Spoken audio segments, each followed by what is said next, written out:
Bonsoir chers frères et sœurs, bonjour chers frères et sœurs, selon l'endroit ou le lieu que vous m'écoutez présentement, je voudrais avant tout propos vous souhaiter une très bonne, sainte, heureuse, fructueuse année 2019, que le Saint-Esprit cette année soit votre partage de façon permanente et que la grâce de Dieu qui surpasse toute grâce habite en vos cœurs, en vos âmes, en vos esprits et en vos intelligences. Oui, bien-aimés, nous voici encore pour un temps de méditation, un temps de réflexion, un temps où Dieu nous donne la grâce de le recevoir.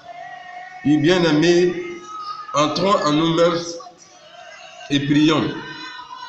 Demandons à ce Dieu fort, à ce Dieu saint, à ce Dieu tout-puissant, à ce roi des rois, lui qui est venu sur les espèces d'un petit enfant ces jours-ci, qui vienne nous disposer.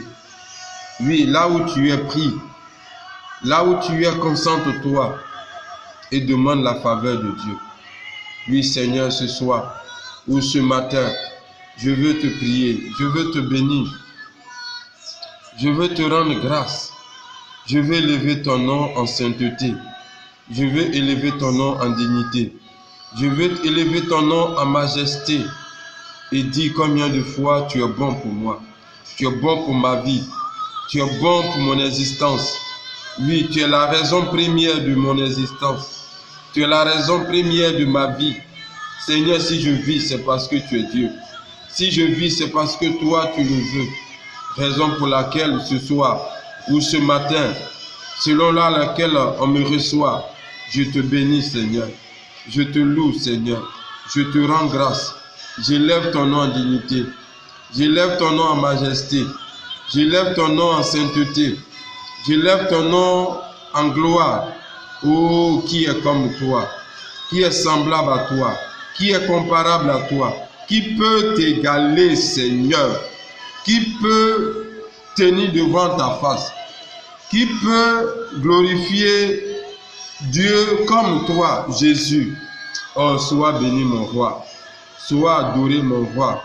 Sois magnifié mon roi. Sois magnifié mon maître.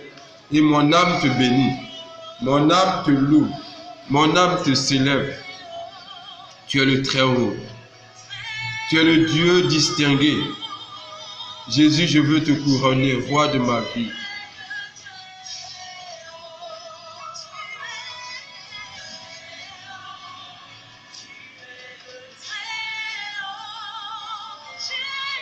Oui, sois béni, mon roi. Sois béni, mon maître. Toi qui nous donnes la révélation de ta présence. Toi qui nous donnes la révélation de ta sainteté. Toi qui nous donnes de comprendre tes mystères. Seigneur, merci. Nous voulons te célébrer. Nous voulons magnifier ton nom. Merci pour ta présence. Que ton Esprit Saint nous guide, nous dirige, parle en nous. Et aussi, pour ceux qui vont nous recevoir, que ton Esprit Saint, lui, illumine leur cœur, illumine leur entendement, pour qu'en te recevant, Seigneur, au travers de cette parole, de cette méditation, Seigneur, tu puisses les guider dans toute ta clarté. Reste avec nous, Seigneur. Béni sois-tu, Seigneur. Gloire à toi, Seigneur. Louange à toi, Seigneur. Oh, béni sois-tu, Seigneur. Oui, frères et sœurs, après un moment de silence, nous reprenons nos temps de méditation. Et je voudrais au passage saluer toutes ces personnes qui nous suivent, qui nous reçoivent chez eux, qui écoutent ces temps de réflexion. Que Dieu vous fortifie, que Dieu vous bénisse. Continuez de partager, continuez de faire connaître, oui, ces messages à d'autres personnes, pour qu'ils en bénéficient. Ces êtres-là ou ces personnes-là, elles puissent en bénéficier des bienfaits de ces différentes réflexions que nous mettons à leur disposition. Bien-aimés, le dimanche dernier, nous avons célébré la fête de l'Épiphanie. Et en écoutant l'évangile, il y a quelque chose qui a traversé ma pensée, qui a traversé mon âme, qui a traversé mon intérieur. Et c'est cette réalité-là que je voudrais partager avec vous, en m'appuyant sur l'évangile que nous avons lu ce dimanche dernier, pour vous aider à comprendre quelque chose, une révélation que Dieu nous donne.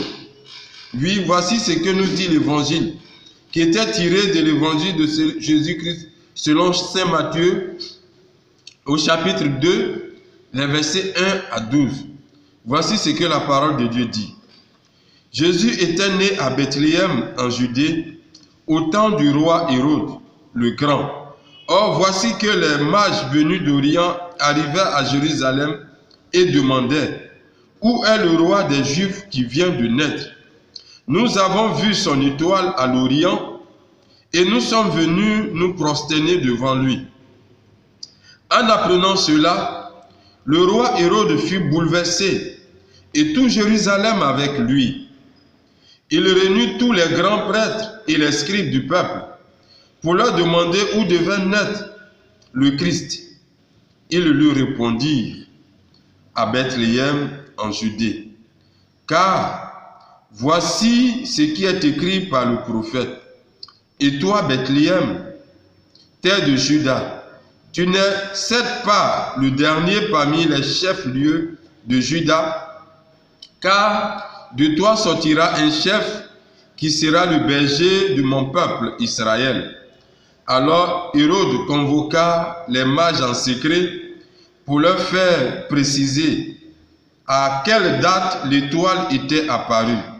Puis il les envoya à Bethléem en leur disant: allez vous renseigner avec précision sur l'enfant. Et quand vous l'aurez trouvé, venez me l'annoncer pour que j'aille moi aussi me prosterner devant lui. Après avoir entendu le roi, il partit, et voilà que l'étoile qu'ils avaient vue à l'Orient les précédait jusqu'à ce qu'elle vienne s'arrêter au-dessus de l'endroit où se trouvait l'enfant. Quand il vit l'étoile, il se réjouit d'une très grande joie. Ils entrèrent dans la maison et vit l'enfant avec Marie sa mère, et tombant à genoux, ils se prosternèrent devant lui. Ils ouvrirent leur coffret et lui offrirent leurs présents, l'or, l'encens et la myrrhe. Mais avertis en songe de ne pas retourner chez Hérode, ils regagnèrent leur pays par un autre chemin. Parole du Seigneur. Nous rendons grâce à Dieu. Bien-aimés, voici l'évangile que nous avons entendu ce dimanche 6 janvier, qui nous parle de l'épiphanie, la manifestation de Dieu à l'humanité. Mais bien aimé, ce que je veux partager avec vous, c'est un mystère, c'est une grâce, c'est une révélation. La Bible déclare que il y a 3 mages, 3 rois qui sont venus d'Orient pour adorer l'enfant Dieu en suivant une étoile. Et comme c'était des autorités, c'était des gens importants, c'était des personnes d'une dimension, en écoutant et en obéissant à ce qu'ils avaient vu comme si, ils se retrouvaient en premier lieu chez Hérode le Grand. Bien aimés, l'étoile qu'ils avaient vue les a conduits chez le roi.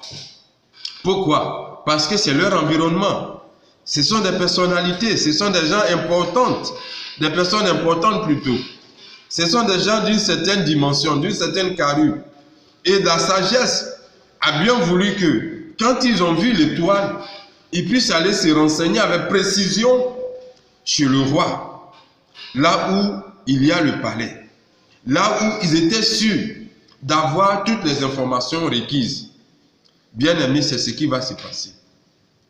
Mais la parole de Dieu dit que quand ils sont arrivés au palais, ils n'ont plus vu l'étoile. Ils n'ont pas plus vu le signe. Oui, ils ont vu un homme. Ils ont vu une autorité, mais ils n'avaient plus de signe.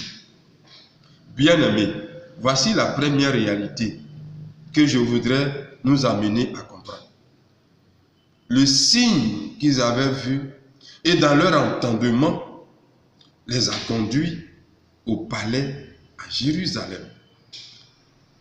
Là où se trouve le trône du roi. Là où se trouve la couronne. Bien-aimé, regardez ce que font les rois mages. Ils arrivent à Jérusalem et ils vont chez le roi.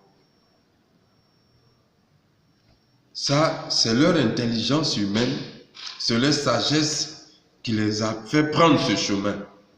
Et souvent, c'est ce qui nous arrive. On a des prédispositions, on a des signes, mais souvent, l'endroit où on se dirige tout de suite n'est pas le bon endroit.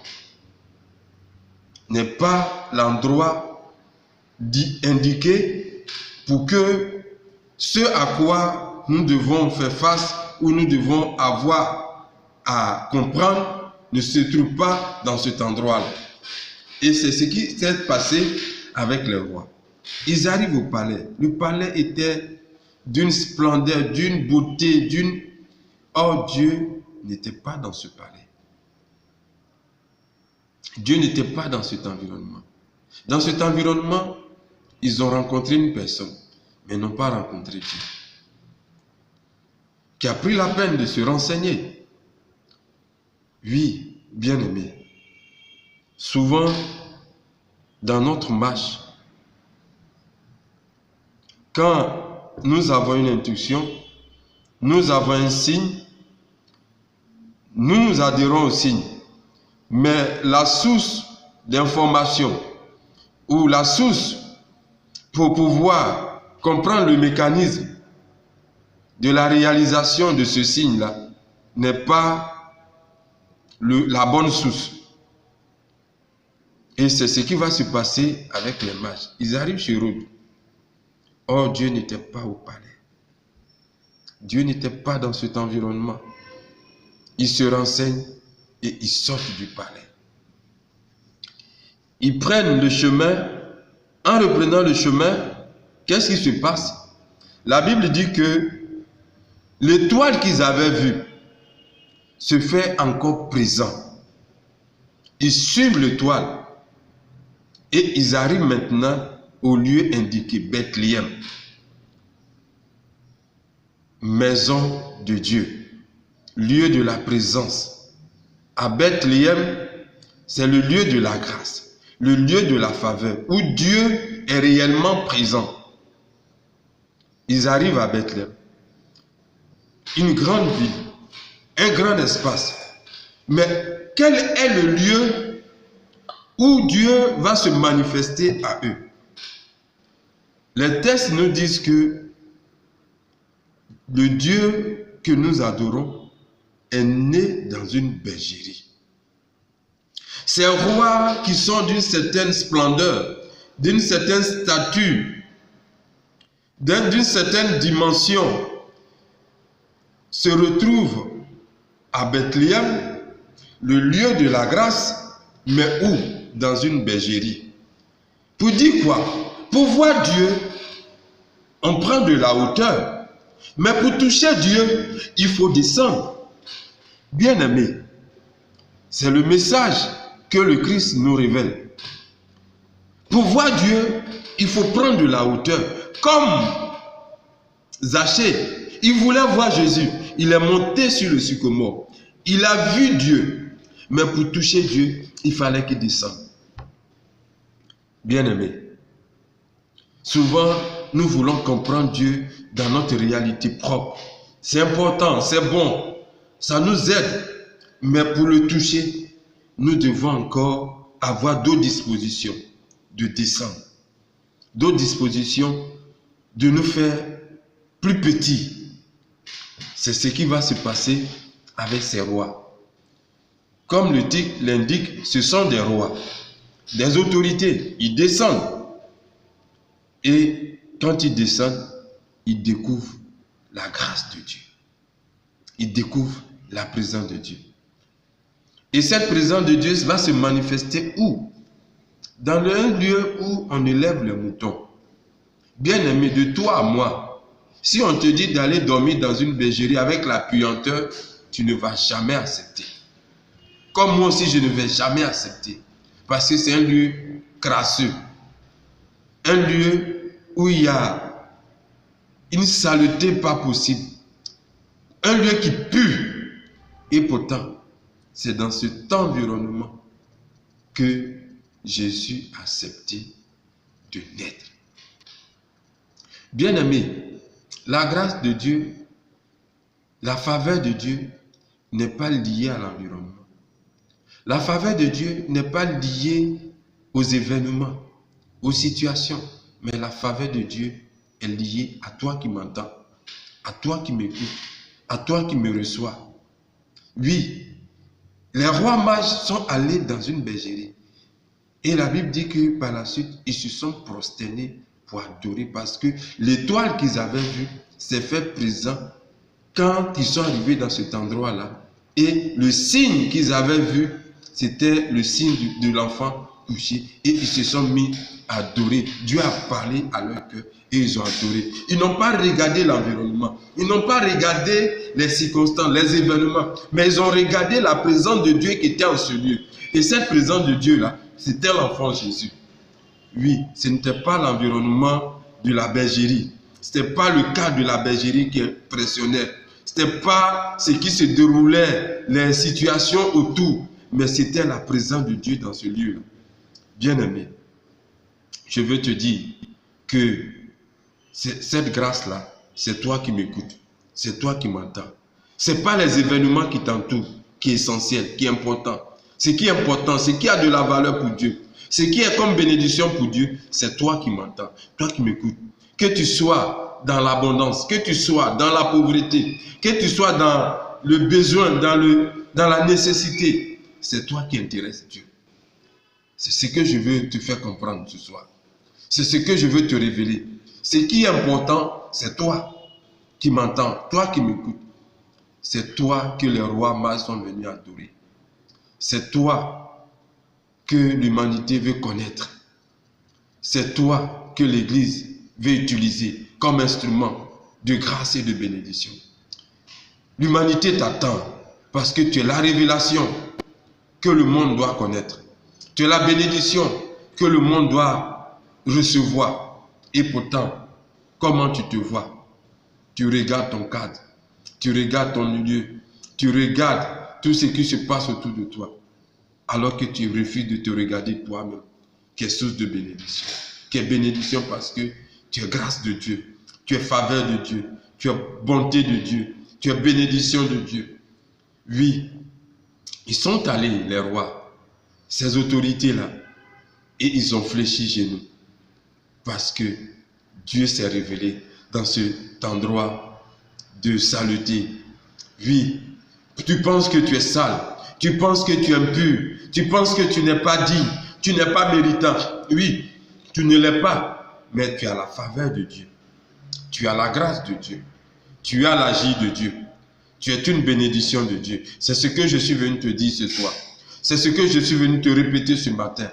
Ne regarde pas ton cadre, ne regarde pas les événements qui se déroulent, mais regarde la force que Dieu dépose en toi. Et mets-toi en mouvement. Lève-toi. Dis-toi, mon frère, c'est mon heure. Dis-toi, ma soeur, c'est mon heure. Oui, pour que l'agir de Dieu se manifeste. Pour que la bonté de Dieu se manifeste.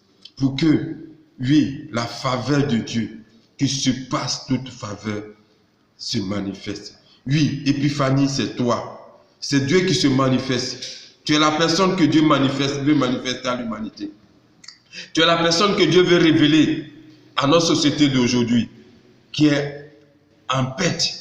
Tu es la personne que Dieu veut utiliser pour étendre sa grâce, pour étendre sa gloire, pour étendre son autorité, pour étendre son agir.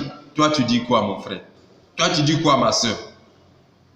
Tu regardes aux événements, tu regardes ta pauvreté de vie, alors qu'il y a un Dieu qui règne en toi. Il y a un Dieu, il y a une gloire qui surpasse toute gloire, qui est présente dans ton cœur, qui est présente dans ta vie, qui est présente dans ton intelligence. Bien-aimé, voici la manifestation de Dieu. Tu es la manifestation de Dieu, mon frère. Tu es la manifestation de Dieu, ma soeur. Tu es la bénédiction de Dieu. C'est toi que l'humanité attend. Oui, ne tourne pas en rond. Ne tourne plus en rond. Ne regarde plus aux événements. Mais fixe la croix de Jésus aujourd'hui. Et dis-toi que c'est le moment, c'est l'heure que la révélation et l'agir de Dieu se manifestent en moi. Pour que, au travers de moi, beaucoup d'âmes, beaucoup de personnes, oui, soient sauvées. Soient sauvées. Je répète bien, soient sauvées. Oh, mon frère, ma soeur, tel est le message que je voudrais te porter aujourd'hui. Oui, tu es la manifestation de Dieu. Tu es la manifestation de Dieu. Et parle en ton cœur, parle en ton âme, parle à ton esprit, parle à ton intelligence. Dis-lui, mon âme, tu es la manifestation de Dieu. Mon cœur, tu es la manifestation de Dieu. Ma vie, tu es la manifestation de Dieu. Oui, Dieu s'est révélé dans une mangeoire. Pas que c'était un bon cadre, mais quel que soit l'environnement, ce qui est important, ce n'est pas l'environnement, mais c'est toi qui es dans cet environnement. Que Dieu te bénisse, que Dieu veille sur toi, que Dieu te protège et que cette année soit une année de faveur, une année d'abondance, une année d'accomplissement, une année de positionnement où tu acceptes de comprendre que tu es la grâce de Dieu, tu es la faveur de Dieu et que tu te mettes en mouvement. Que Dieu te bénisse, que Dieu veille sur toi.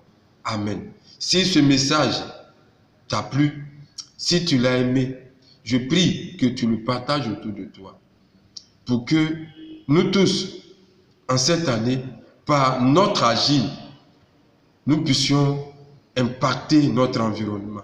Nous puissions faire reculer le monde du diable et que la gloire de Dieu se révèle à notre humanité. Je vous dis merci et à bientôt.